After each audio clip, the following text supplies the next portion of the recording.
পরম যত্নে ভারত, পাকিস্তান, আফ্রিকা ও চীনের 11টি উন্নত জাতের ছাগল লালন পালন করা হচ্ছে। নাটোরের গুরুদাসপুর উপজেলার খামার পাথুরিয়া গ্রামে এই পুকুর পাড়ে 9টি ঘরে পালন করা হচ্ছে 345টি বিদেশি ছাগল।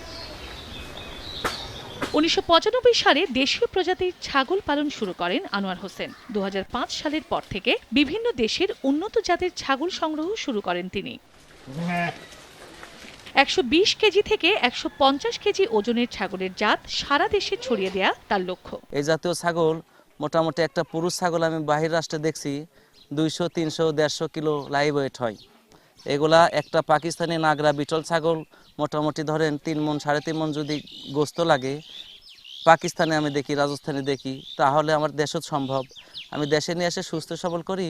এগুলা ছাগল মোটামুটি মহিলা ছাগলগুলো যখন প্রেগনেন্ট হয় তখন আমি সেল করি যে এই জাতীয় ছাগল দেশের বিভিন্ন জায়গায় ছড়িয়ে পড়ুক। ছাগলদের খাওয়ানো ও পরিচর্যার জন্য খামারটিতে কর্মসংস্থান হয়েছে 16 জনের। আমি লেখাপড়ার পাশাপাশি কাজ করি আর মাসিক আয় আমার 10,000 বেতন হয়।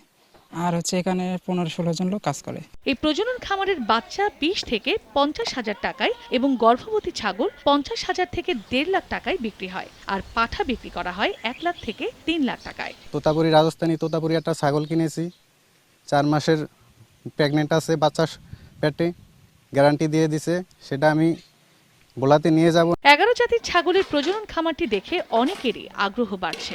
আমরা তাদেরকে টেকনিক্যাল পিপিআর ভ্যাকসিন, তারপরে তাদের কৃমিনাশক ওষুধ বিভিন্ন রকম পরামর্শ দিয়ে আসছি।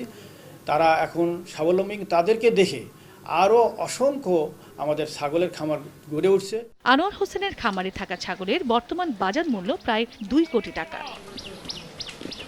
সময় সংবাদ, নাটোর।